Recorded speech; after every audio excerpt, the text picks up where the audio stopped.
Grace and Shalom, Israel. What's going on? This your boy TY-Serv. Today is December the 13th, 2017. And myself personally, I have been taking a hiatus from social media, Snapchat, Twitter, Facebook, YouTube, everything. And not completely in its entirety, but just very sporadically getting on once every several months.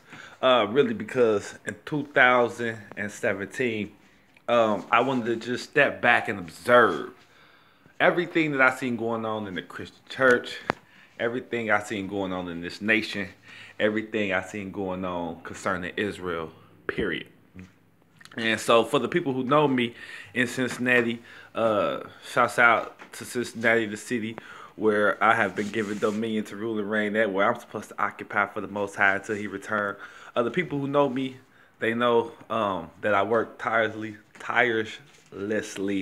in the community for the young people, not just in the sense of trying to give them an outlet for something positive to do, but also giving them the right motivation on why they should live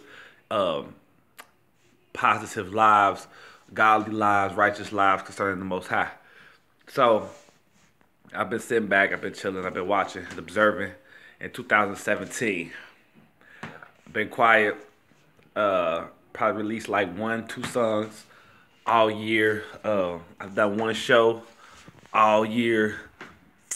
Because I believe the Most High likes to sit His elect, His prophets to the side, and then bring them forward when His appointed time has been declared. So I believe that this is the time in the season for TY-Serv, iRep ENT to come forward and start sharing my truth. So if you follow me on any of my social media accounts, man, stay tuned. I'm getting ready to get back active this year. I'm all over the city. I'm all over the country doing shows. Not just doing shows, man. We engage in the culture. We creating the culture. Man, we just trying to establish in 2018 because we see the conditions, right? I'm not gonna hit you with the rhetoric that everybody else hit you with. The world is ending, which I do believe, but I see the conditions of men's hearts. You know what I'm saying? Getting a lot more destitute of any type of love and any type of morality.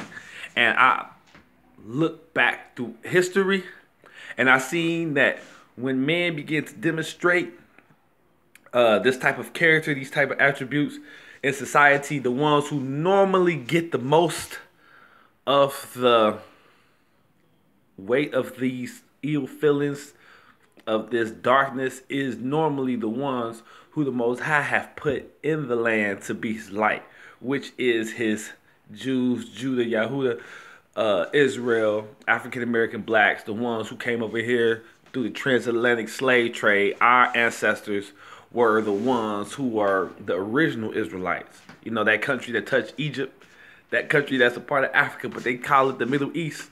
Yeah, it was full of black folks. You know what I'm saying? Us. And when Rome came in 70 AD under the leadership General Vespuccian and Nero, they came in and they basically destroyed Israel for the final time. And that was when the scriptures were fulfilled, when it said that we will leave and never return from home. That's when that scripture was fulfilled, right? Even when Yahushua, or who the world called Jesus, his short time that he was doing his ministry in 3 years, this is how I hold up 3. Right? You notice how the human being holds up 3. We don't hold up 3 with the circle and the AOK sign, because that's the mark of that's demonic stuff, right? I'm hip to all of Babylon's nuances and things that they do. But let me not get sidebar. So when Yahushua came, he was demonstrating. You know what I'm saying?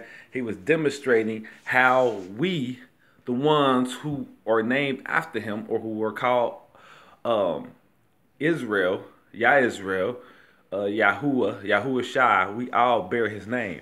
And so when he said that they would hate you because they hated me, and they would hate you for my name's sake, We always thought that that was a Christian thing, that the Christians would, you know what I'm saying, because they had the name Christian and he's Jesus the Christ, that they're going to hate Christians. Well, to some extent, that is true. They hate Christians, true Christians, the ones who stand uncompromised, true. But in my understanding, I've learned Christianity is sort of like infancy in your relationship with Yahuwah. Like if you stay right there with the Christian doctrine and what they teach it, you know what I'm saying, the law was done away with. It don't matter what you eat. You know what I'm saying? The things that show that you love Yahuwah Shah or Jesus. Because remember, he said, if you love me, you keep my commandments. Well, the church had to say, oh, it's only 2 commandments. He never said that. You feel me? He never said the law was done away with. He said he came to fulfill it. What does the fulfillment look like? It means the demonstration on how it should be manifested. So, long as you stay in that infancy in Christianity, I feel like you never really get the full experience of what his presence is like. You never understand the full measure of what faith is because you don't really understand it, what you're wrestling against, because you're stuck in this spiritual traditional bubble in which you're not really seeing the world in which it really needs to be seen through. So, you know, the word says study to show yourself to be approved. But we look at it as if we should just study from the perspective in which we have been conditioned to study from, you know. And when I study more of this is true, but how does it pertain to history? How does it pertain to now? And how does it pertain to me?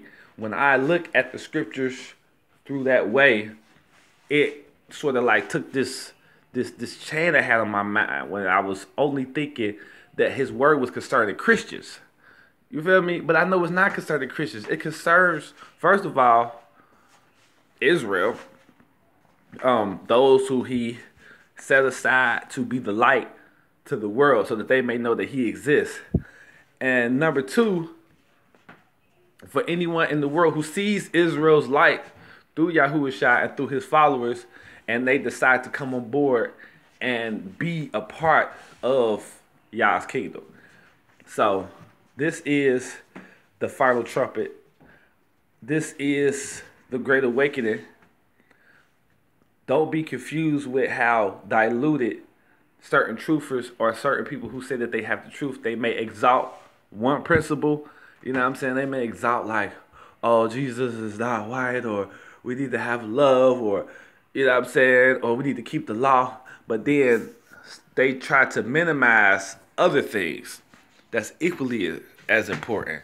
You know, like the feast days, like how you should spend your money as opposed to the way the church is now, as opposed to the church in the book of Acts. Complete difference. None of the same. So with that being said, how are we caught up in these traditions that ultimately will not benefit us? We know God, he is a gracious Elohim. We know that he gives us grace when he sees our hearts are in the right place.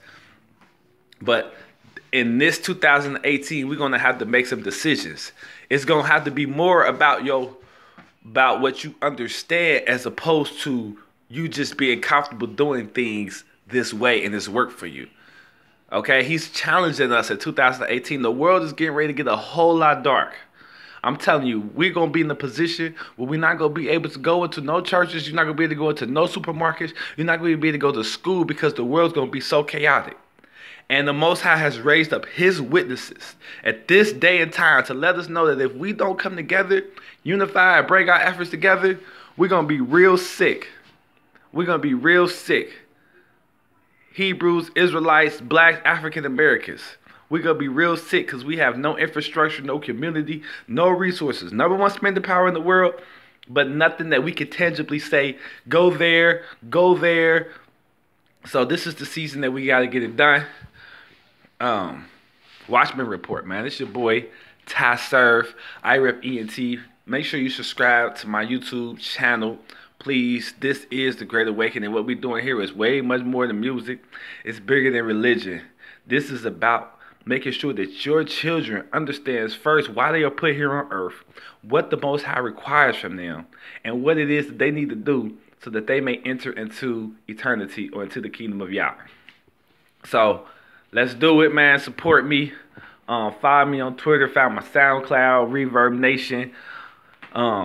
Music on Spotify, man. Just stay connected, because this is not about me. It's really not. It's about Israel. It's about us walking into the fullness of who we are. Grace and shalom to all the people of Israel, to all the people over the internet. Man, coming out of my cave, y'all. Get ready to shake this world up a little bit. Let's go.